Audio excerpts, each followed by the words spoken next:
was a dark and stormy night. Captain, Captain, wake up. Oh, what is it? Sorry to waken you, sir, but we have a serious problem. Well, what is it? There's a ship in our sea lane about 20 miles away, and they refuse to move. Tell them to move. Sir, we have. They won't move. I'll tell them. Signal goes out. Move starboard 20 degrees at once. The signal returns. Move starboard yourself 20 degrees at once. I can't believe this. I mean, I'm a captain. Let them know who I am. I am important. Signal goes out. This is Captain Horatio Hornblower, the 26th, commanding you to move starboard 20 degrees at once. Signal returns. This is Seaman Carl Jones, the 3rd, commanding you to move starboard 20 degrees at once. What arrogance. Who is this joker? I mean, we're a battleship. We could just blow them. Let them know who we are. Signal goes out. This is the mighty Missouri, flagship of the 7th Fleet. The signal returns. This is the lighthouse. That's a true story, by the way. It's found in the Naval Proceedings Manual, where they literally interpreted a lighthouse to be a ship. But I like the story because it helps me introduce this subject, that there are laws of nature or lighthouse principles that govern life. We think we govern it. We may let our values govern our behavior, but the consequences of that behavior is governed by those lighthouse principles. One of which is that there are 4 parts to our nature: our body, our mind, our heart, and our spirit. And that all 4 parts represent 4 capabilities, 4 needs, 4 intelligences, 4 dimensions that need to be honored and respected and integrated and put into a synergistic whole. In doing so, it can help a person find his or her voice and also inspire others to find his or her voice. Voice is when your talent and your passion, you know, what you're good at and what you love doing, overlaps what the world needs. What can drive your economic engine? Or if you're in a not-for-profit, what adds value? What contributes? As driven by conscience, body, mind, heart, and spirit. All 4 integrated together. Now, we need to look at what is it that enables us to discover, to find our voice. But let me tell you 5 things that do not.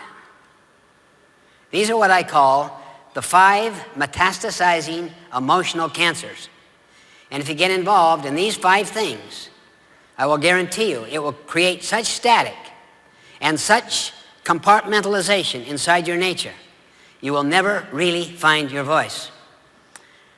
The attitude and spirit of criticism, of comparing, of complaining, of competing for a sense of your own worth, and of contending.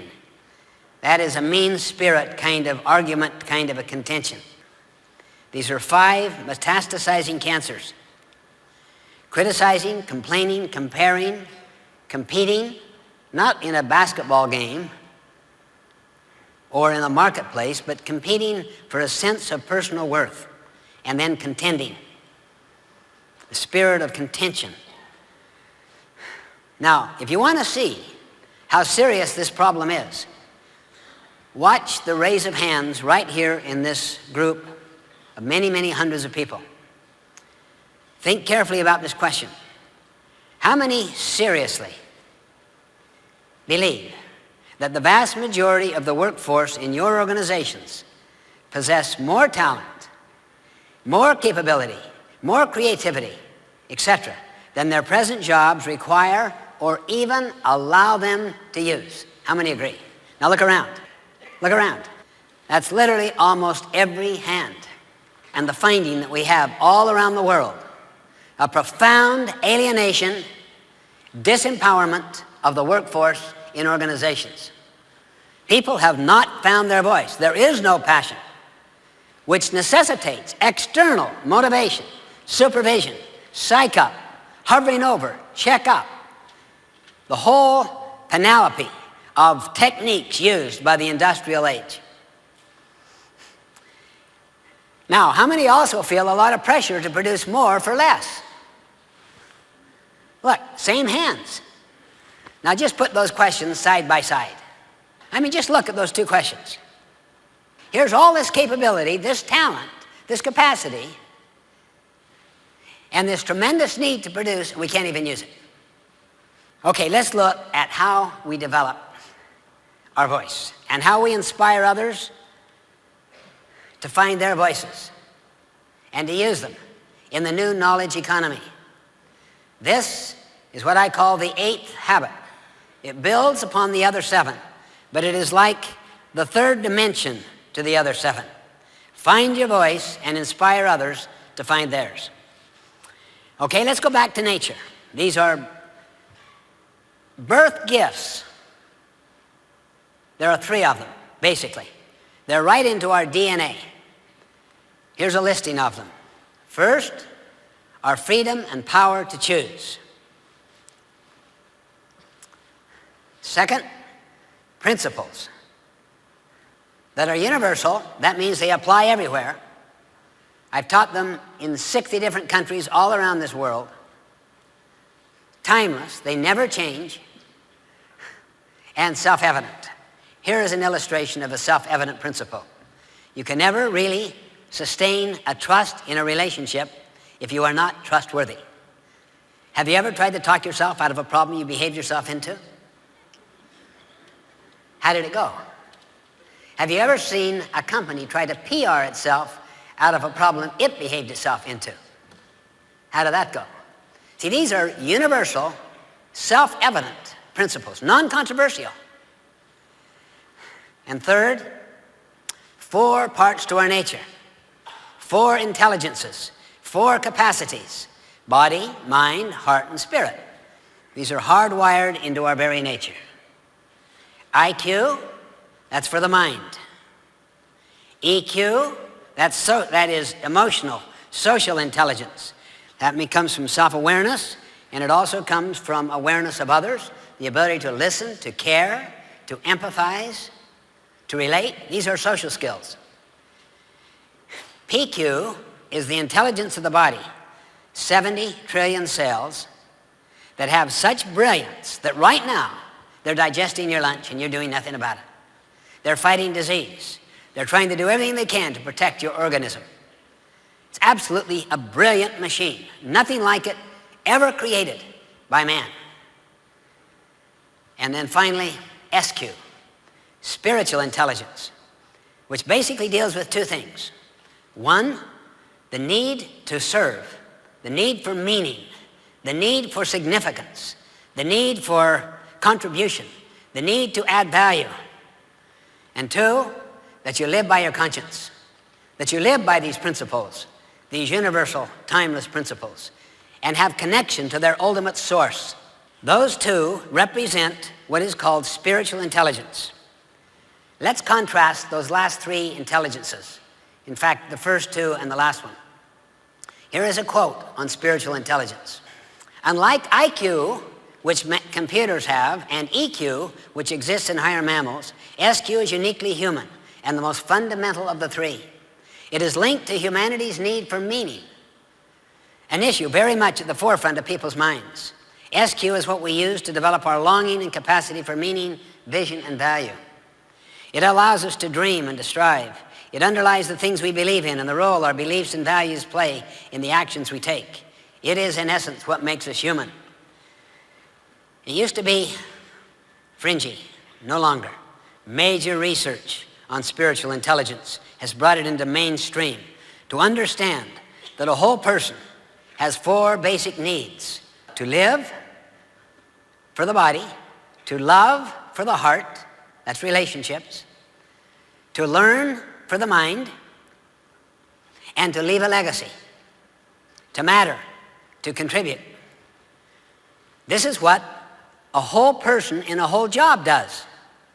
This is enabling them to find their voice in their job. Same basic underlying 4 dimensions: body, mind, heart, and spirit. For the mind, use me creatively. For the body, pay me fairly. For the heart, treat me kindly. And for the spirit, in serving human needs in principled ways. Now notice the 2 aspects there. Meaningfulness, we have a deep hunger for meaning. The why behind the what and the how. He who has a why can live with any what and how. And to live with integrity. To live by one's conscience. Now, each one of those need to be cultivated and developed. Body, mind, heart, and spirit. You basically know some of the principles of developing the body, mind, heart, and spirit. How to keep the body healthy, strong. The mind alive, alert, learning, turning much of the television completely off, getting back to books. Learn, deepen your knowledge in broad fields, outside your own comfort zone. Learning to rebuild relationships that you care a lot about, that are wounded. That takes tremendous emotional power and spiritual power. You care about those people. And to constantly make contributions, to give back. Service is the rent we pay for the privilege of living upon this earth. Those 4 are constant, deep hungers and needs in us all. Work on these 4 assumptions. They deal with the 4 parts of our nature. For the body, assume you've had a heart attack. Now live accordingly. For the heart, assume that everything you say about another person they can overhear. Now speak accordingly. Always be loyal to the absent if you want to retain the loyalty of those who are present. Integrity means you live by the same set of principles in the totality of your life. For the mind, assume the half-life of your profession is 2 years. Now prepare accordingly.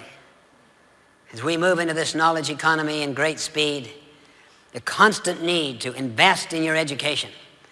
Experiences like this, online education, getting back into different training programs, school, constant need for it.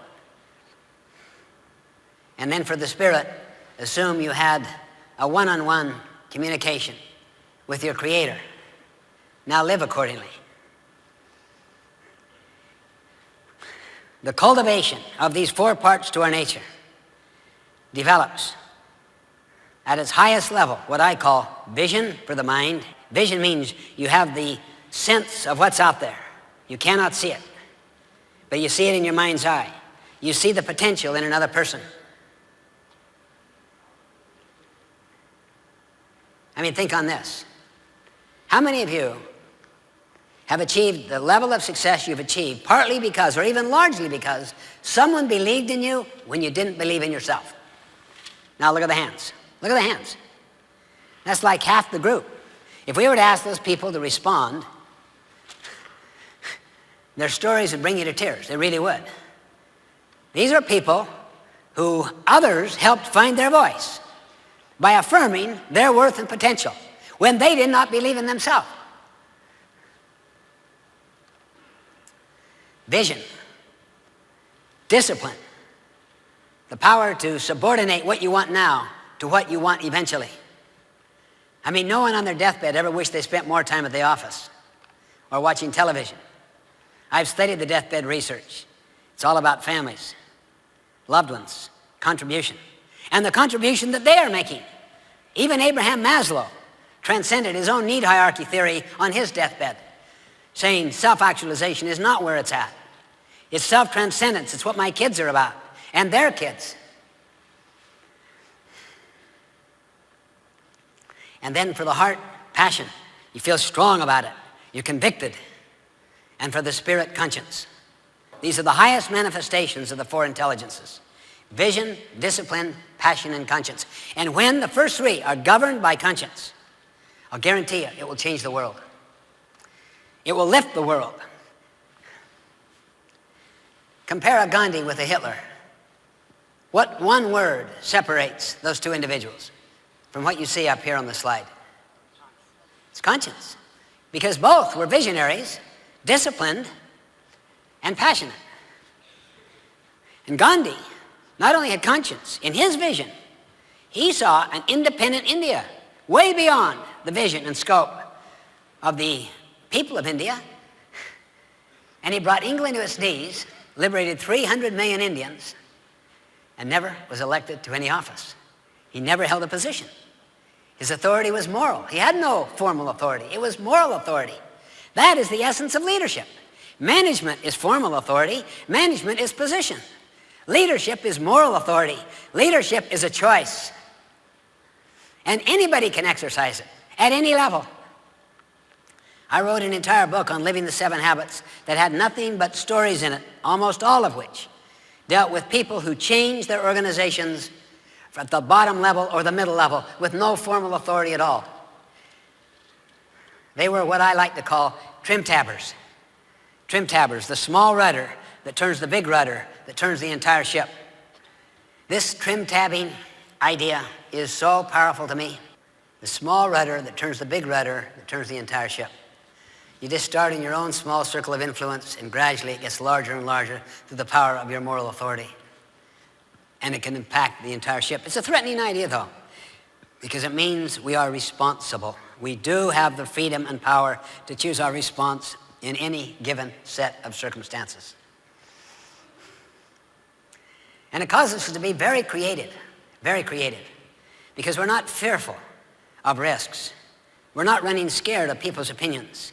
We don't grow up with a comparison-based identity where our sense of worth comes from how well we stack up to others.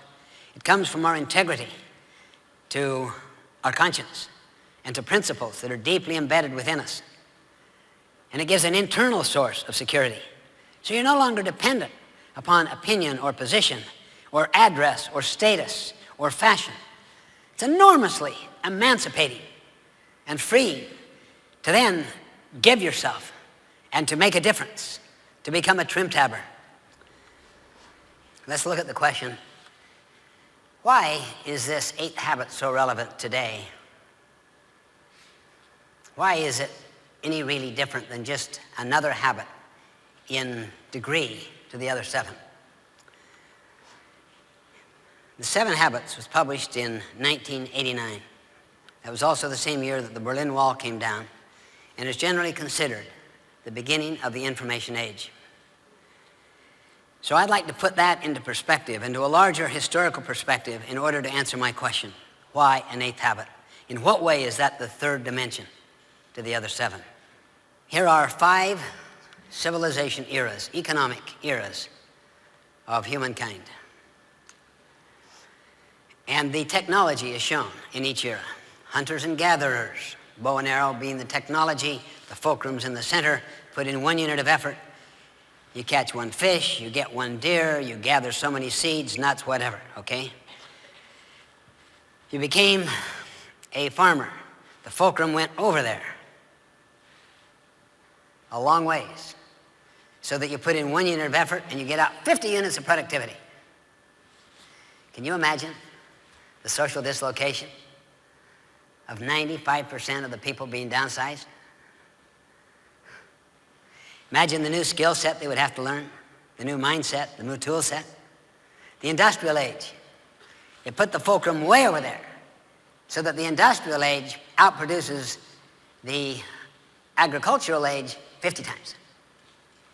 Specialization, mass production, efficiency, supply side management. So many marvelous things. And on that basis has come most of the economic and social progress of the entire 20th century. It comes from the industrial age.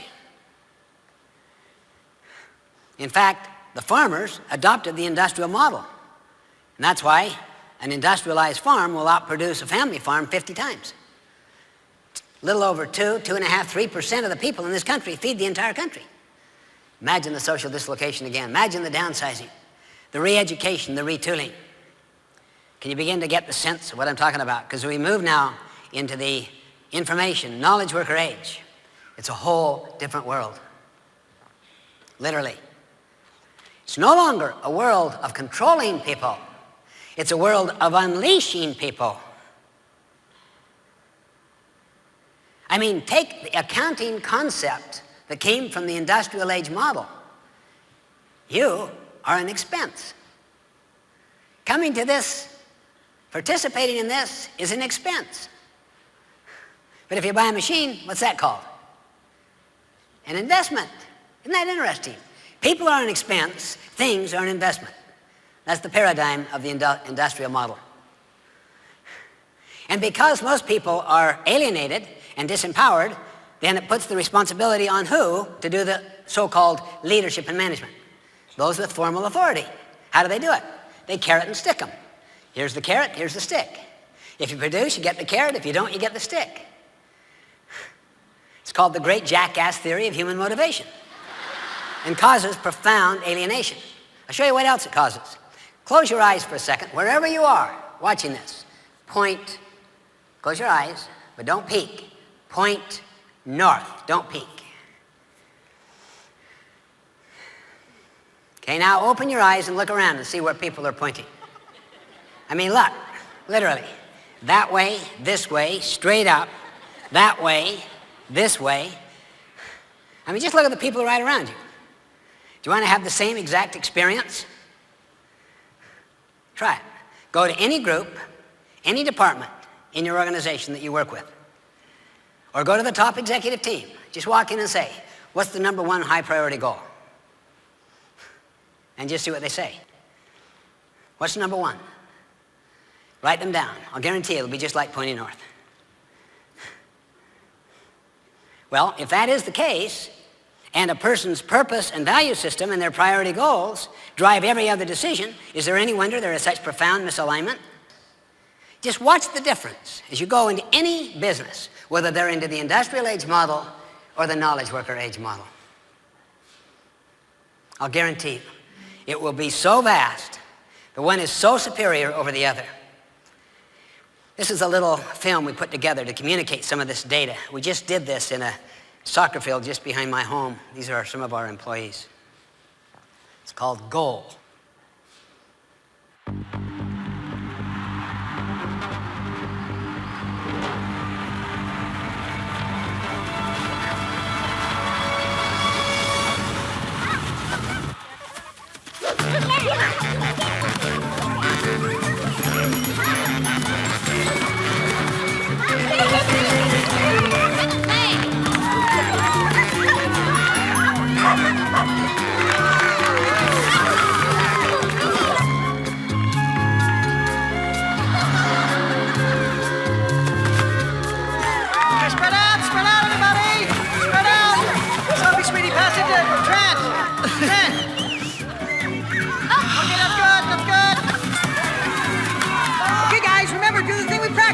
Remember? No, not that thing. The other thing we practiced.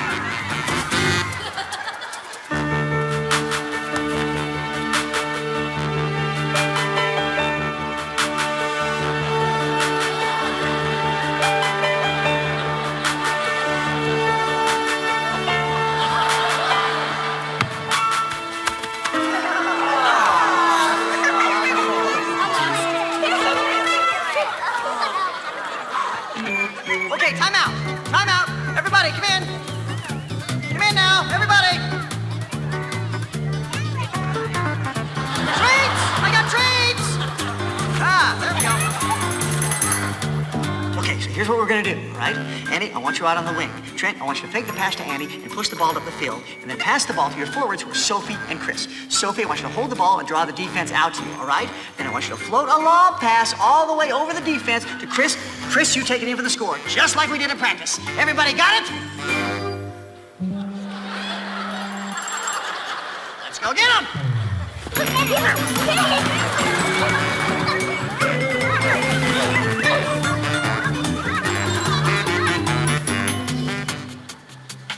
Do you see any similarities between Saturday morning soccer and Monday morning at the office? I mean, think about it. Too often, teams and organizations are unclear about the goals their top priorities really are. Coaches and players are simply not on the same page. What you get is everyone just kind of running around in all directions instead of working together toward the same goal. The inability to take high-level goals and strategies of an organization and then to translate those into action is a major problem in most organizations. It's one thing to come up with great strategies and goals, but it's quite another to actually get them done. This is what we could call the execution gap. In a landmark study done by the Harris Polling Group, we discovered some revealing statistics as to why execution breaks down and why goals aren't translated into action on the front line. First finding, only 15% of those surveyed can actually identify their organization's most important goals or top priorities. Either there are too many goals, or they change too often, or they simply don't have any. And in most cases, they are vastly undercommunicated. Just because the leaders are clear on what they want to achieve, it doesn't necessarily mean that the front line where the action really happens knows what the goals are. After all, in a very real sense, the front line produces the bottom line. Second, people may know what the goals are, but too often they haven't bought into them. Only 19% surveyed say that they feel passionate about the top goals of their organizations. That's only 1 in 5. There are a number of reasons for this, but the primary one is that they feel no ownership. They don't feel that they have input into what it's going to take to achieve the goal. They simply aren't emotionally connected to the goal. No involvement, no commitment. Third, those surveyed reported that they spend only 49% of their available work hours on their most important goals. The rest of the time is spent on urgent, but far less important activities. They get so distracted by urgent things that they neglect the most important things. Finally, people might know what the goals and top priorities are. They might even buy into them, but they don't know what they are supposed to do about them. In fact, 51% state that they personally do not understand what they are supposed to do to help the organization achieve its goals. Goals will not be executed until everyone clearly understands what the goal is and what they themselves specifically need to do to meet that goal. Once people are clear on what the goal is, then and only then are they free to try new and better ways to reach that goal. So the point is, to achieve goals you've never achieved before, you simply need to start doing things you've never done before. You might ask, is it possible to dramatically and measurably improve your team's ability to reach its goals? Can it really happen? My answer is absolutely. Just imagine the impact when everyone on the team is crystal clear about what the goals are. Imagine the energy and creativity that would be unleashed when everyone in the organization is committed and involved in achieving the goals. Consider the economic impact when everyone on the team is spending the majority of their time on top priorities. Just think what can be accomplished when every player on the team knows exactly what to do. The possibilities, my friends, are limitless.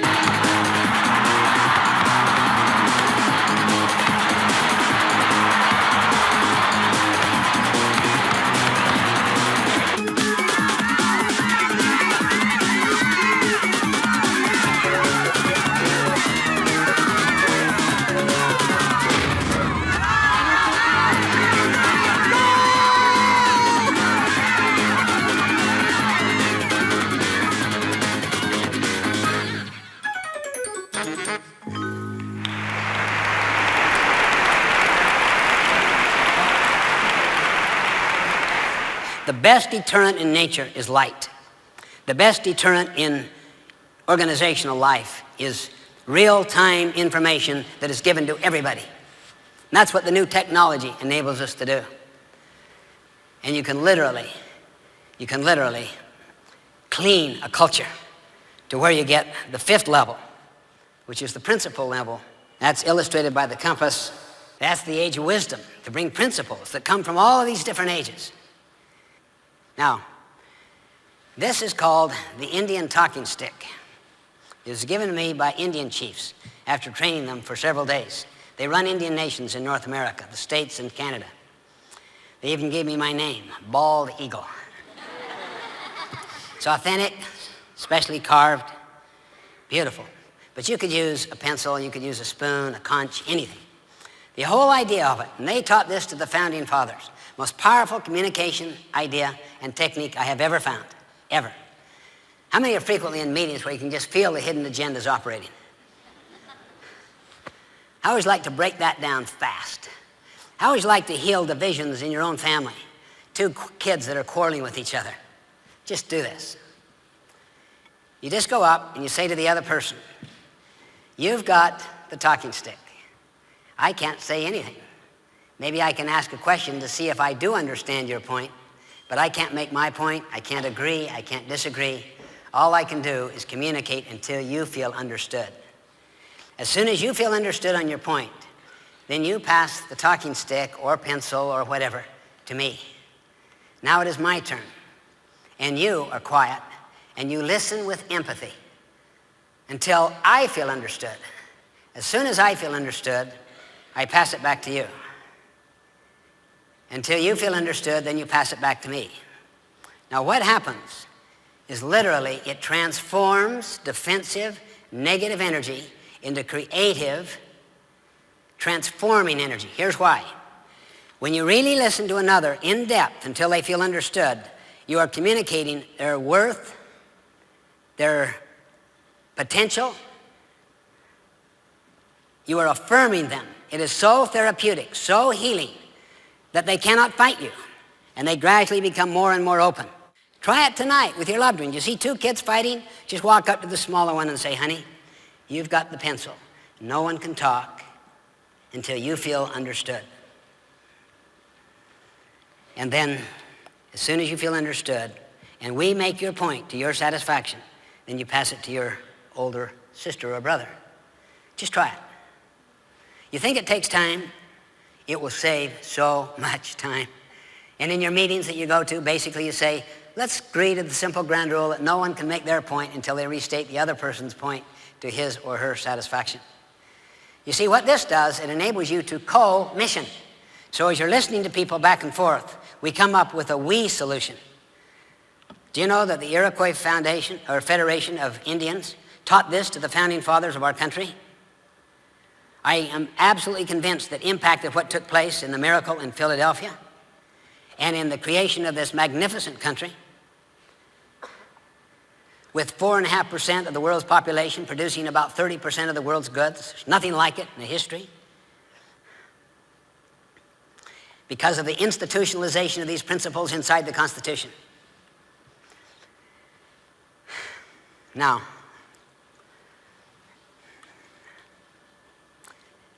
I want to suggest 3 challenges. I'm going to put these inside 3 circles. The first circle we'll call personal greatness. The next circle, leadership greatness. And the third circle, organizational greatness. Under personal greatness, I would put the 7 habits leading to finding your voice and inspiring others to find their voice.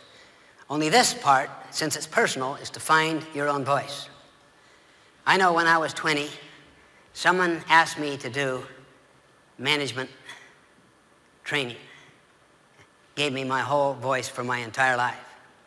I was planning to go into a family business, and I had geared myself to it, but I found such a passion in the other direction.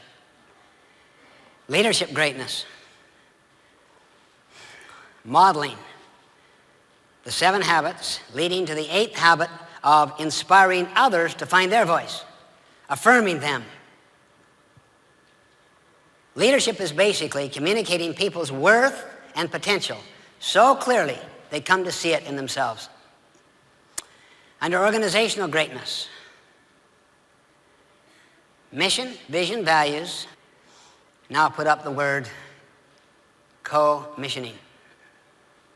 And at the center, execution. Now, the 3 challenges are these. Get your head out of other people's weaknesses or out of your boss's weaknesses. Don't be sitting here saying, well, this is good stuff, but the person who really needs it isn't here. You are a trim tabber. Take responsibility. Create a culture of responsibility, not blame. The whole purpose of leadership effectiveness is to empower other people.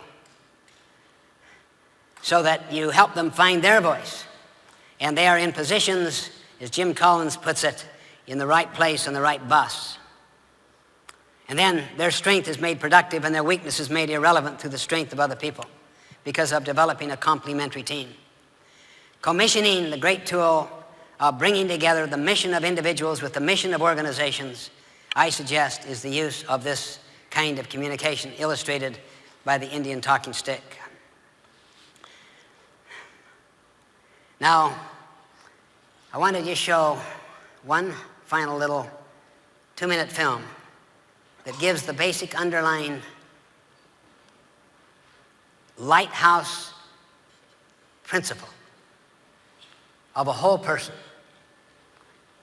The 4 basic needs: to live, to love, to learn, to leave a legacy.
In summary, put up, if you would, the 7 habits diagram with the 8th habit as the 3rd dimension. Find your voice and inspire others to find theirs. This is a totality of thinking for a knowledge worker age. If you want to get the most from this presentation, teach it at home and at work shortly after you learn it. In doing so, you will learn it better, you'll commit to live it more, and it will make your own growth and change legitimate in other people's eyes because they see you actually learning. And remember also the 3 challenges: trim tab, empower, commission. And remember finally, in the words of Teilhard Chardin, we are not human beings having a spiritual experience. We are spiritual beings having a human experience.